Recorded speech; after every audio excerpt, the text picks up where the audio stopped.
청취자 여러분 환영합니다. 오늘 하루도 여러분의 일상에 흥미롭고 깊이 있는 지식의 조각을 채워드리는 오늘의 심층 탐구 시간입니다. 오늘은 달력을 먼저 좀 확인하고 시작해야 할 것 같네요. 지금 마이크 앞에 앉아있는 오늘이 바로 2026년 3월 5일 목요일입니다. 벌써 3월 5일입니다. 평범한 목요일 같지만 지금 미국 서부, 특히 로스앤젤레스의 공기는 완전히 뒤집혀 있습니다. 말 그대로 도시 전체가 마비 상태에 빠졌거든요. 진짜 말 그대로 마비죠. 단 3일 뒤잖아요. 맞습니다. 3월 8일 일요일에 열릴 LAC와 FC 댈러스의 경기 때문입니다. 단순히 프로스포츠 리그의 정규 시즌 한 경기를 앞두고 있다고 하기에는 그 열기와 혼란의 규모가 상상을 초월합니다. 미국 프로스포츠 전체를 통틀어도 단일 경기에 이 정도의 사회적, 경제적 파장이 일어난 전례를 찾기 힘들 정도입니다.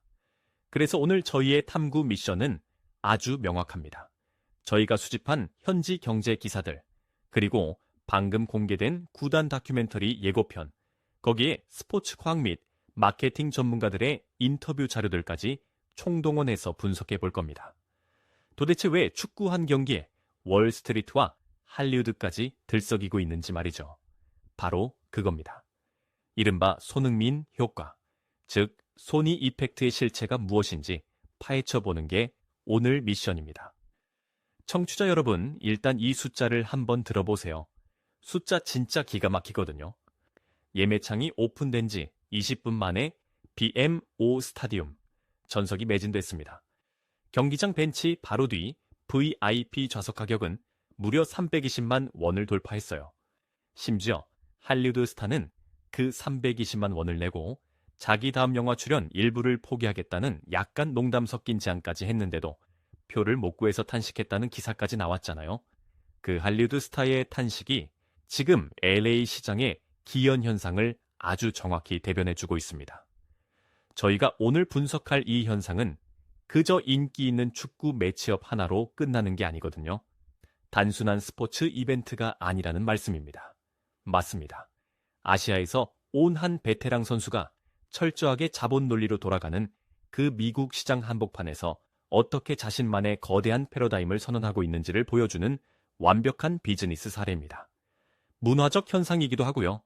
경제, 문화, 스포츠, 과학이 한 사람의 태도를 중심으로 어떻게 재편되는지 짚어볼 겁니다. 자, 이제 이 상황을 하나씩 풀어보죠.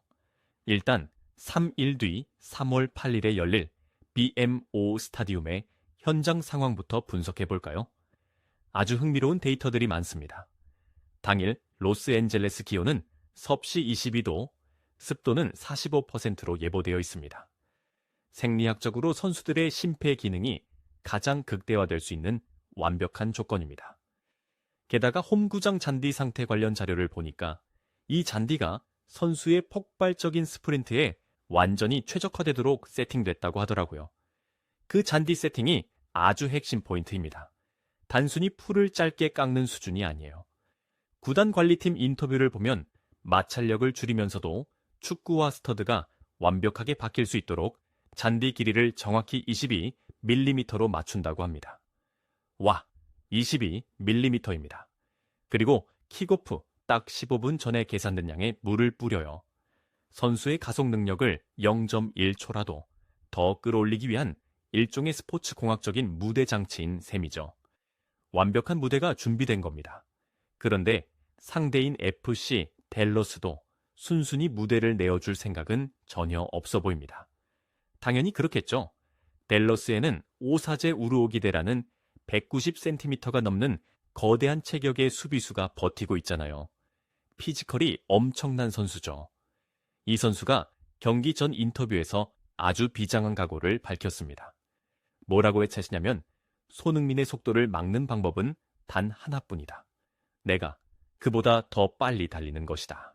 라고요. 이 멘트 어떻게 보셨나요? 솔직히 저도 그 기사를 읽고 무심코 실소를 터뜨렸습니다. 저는 들으면서 인간의 생물학적 한계와 축구의 공간 지각 능력을 간과한 무모한 발언 아닌가 싶었거든요. 세계 최고의 축구 레전드들이 그 인터뷰를 듣고 한마디씩 거둔 이유가 있습니다. 물리적으로나 전술적으로 우로기대의 전략은 성립할 수가 없거든요. 불가능합니다.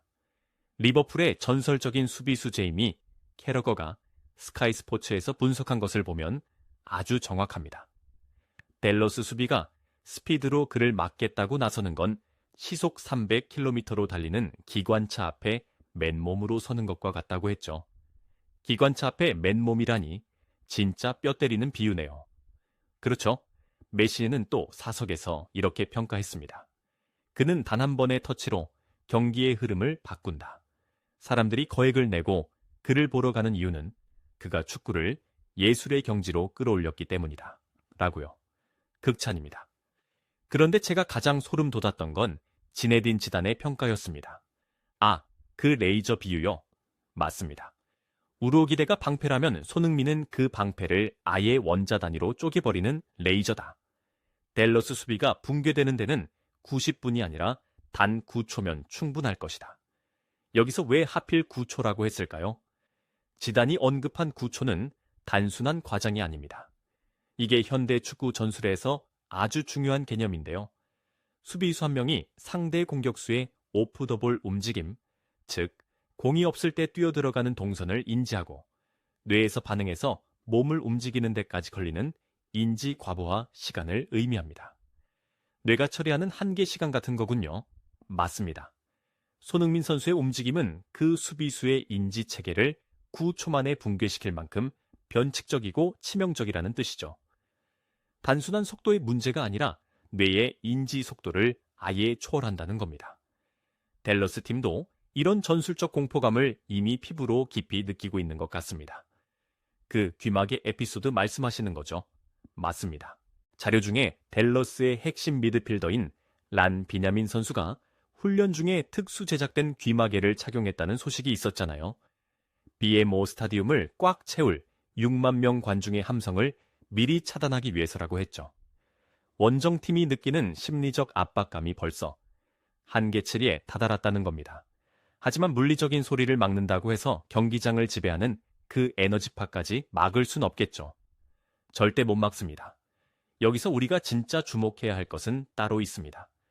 상대 팀마저 귀마개를 찾게 만드는 그 6만 명의 압도적인 기대감, 그리고 320만 원이라는 천문학적인 티켓 가치를 짊어지고 있는 선수의 태도입니다. 화려한 조명과 언론의 호들갑 뒤에 숨겨진 실제 행동 방식을 봐야 합니다. 티켓이 20분 만에 매진되고 온 LA 시내가 축제 분위기였던 바로 그날 밤, 저희 자료에 아주 흥미로운 비하인드 스토리가 있었습니다. 모두가 퇴근하고 훈련장이 조명마저 희미해진 훈련장에 단 한 사람만이 남아 있었습니다. 바로 손흥민 선수였죠. 텅 빈 훈련장에서 혼자 남아 무려 300번의 슈팅을 반복했다고 하더라고요. 사실 현대 스포츠 과학의 관점, 이른바 부하 관리 측면에서 보면 이 나이의 선수가 훈련을 다 끝내고 300번의 슈팅을 추가로 하는 건 생물학적으로 꽤 리스크가 있는 행동 아닙니까? 정확한 지적입니다. 스포츠 의학팀 입장에서는 무조건 말리고 싶은 수치죠.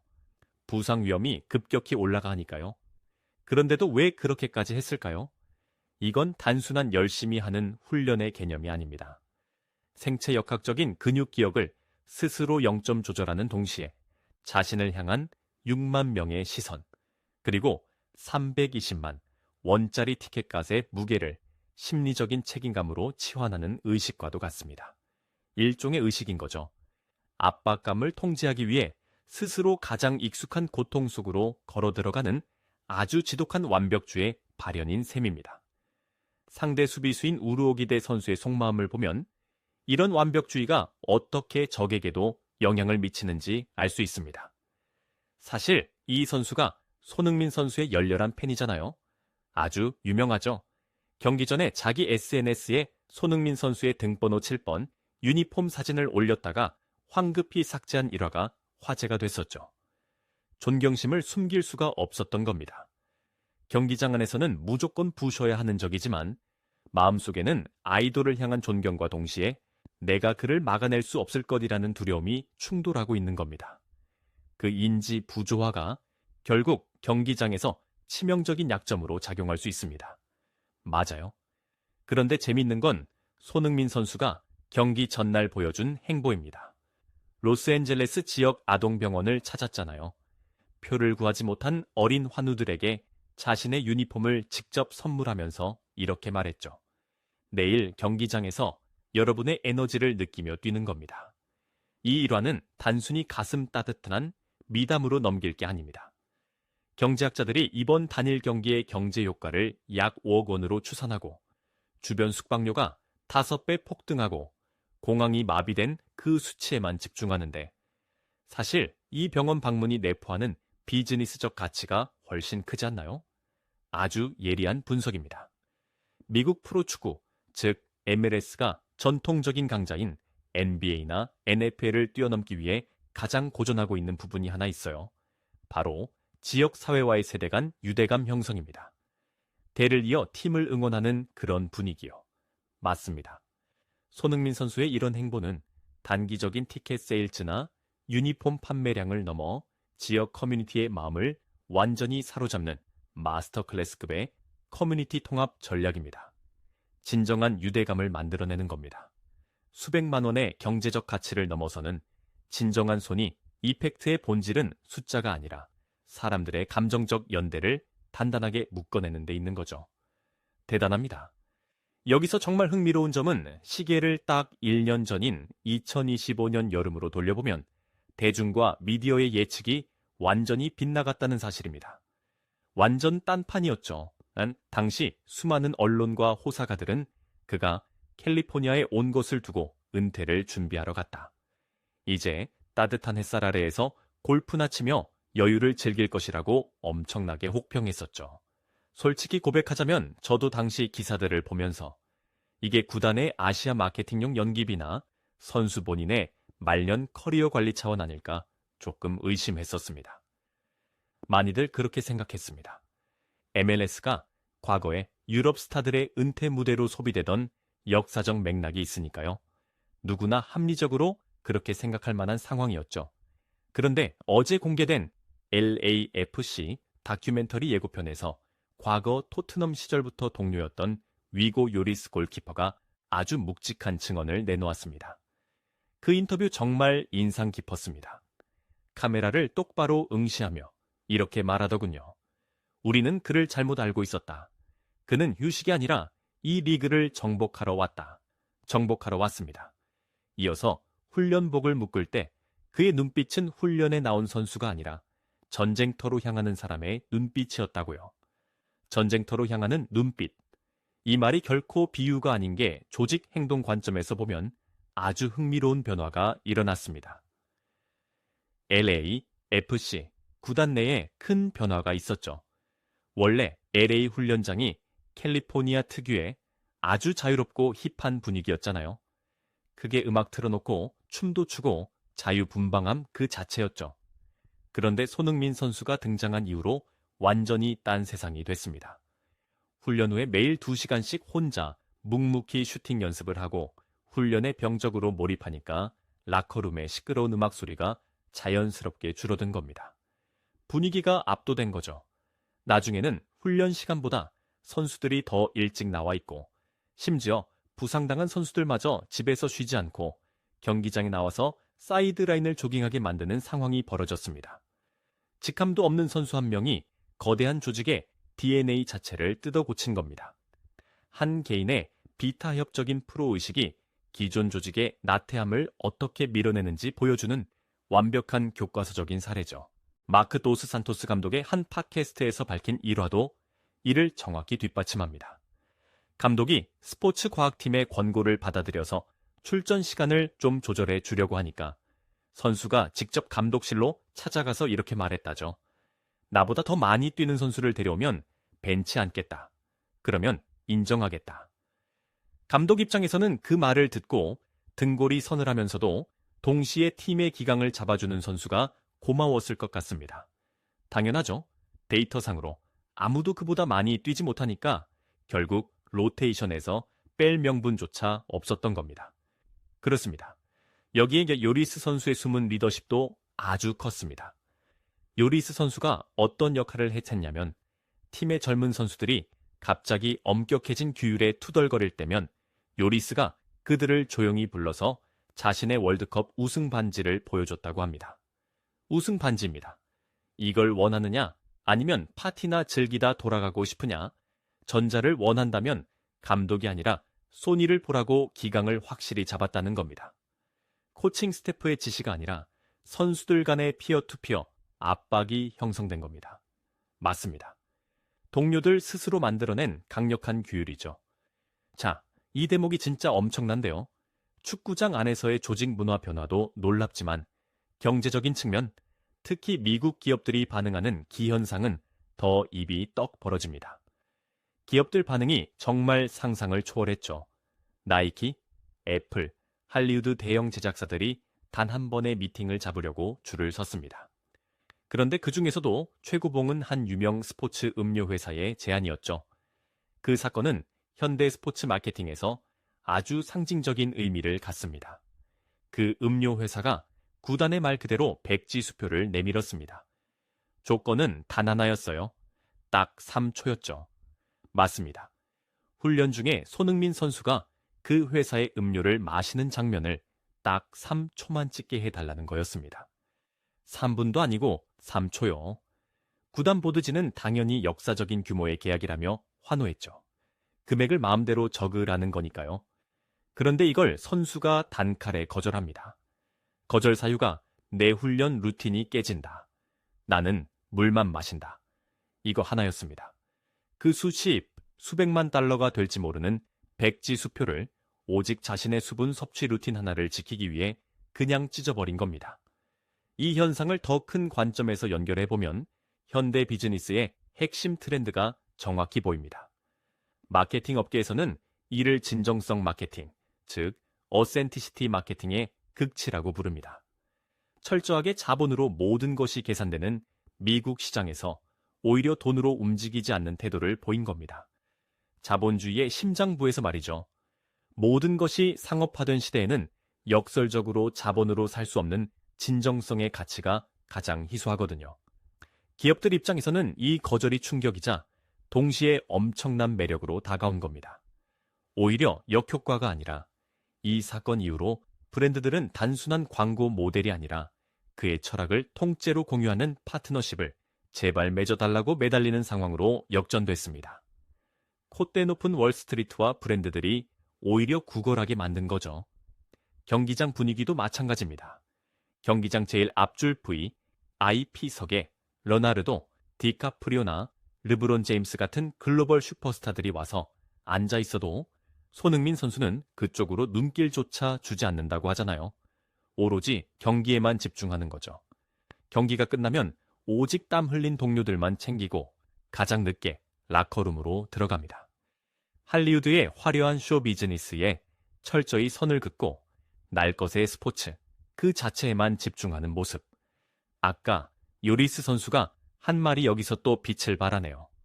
미국 사람들은 잘 짜여진 영화 같은 이야기를 좋아하지만 손흥민 선수는 영화를 찍는 게 아니라 매일매일 다큐멘터리를 만들고 있다. 이 통찰력이 진짜 날카롭습니다. 맞습니다. 대중은 연출된 화려함이 아니라 피와 땀으로 증명되는 꺾이지 않는 본질, 그 생생한 다큐멘터리에 320만 원을 지불하고 있는 겁니다.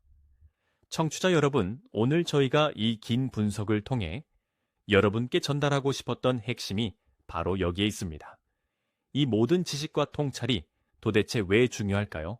단순한 축구 이야기로 끝나는 게 아니니까요. 맞습니다. 오늘 다룬 이야기는 단순히 축구를 잘하는 한 베테랑 선수의 영웅담이 아닙니다. 한 개인의 치열한 자기 관리, 현대 스포츠의 한계를 시험하는 몰입, 그리고 수백만 달러 앞에서도 자신의 루틴을 지켜내는 절대적인 기준. 그 태도가 모든 걸 바꾼 겁니다. 이 태도가 어떻게 거대한 조직의 DNA를 바꾸고 더 나아가 거대한 자본주의 생태계의 규칙마저 통째로 뒤흔들 수 있는지 보여주는 완벽한 비즈니스이자 인생의 교보제입니다.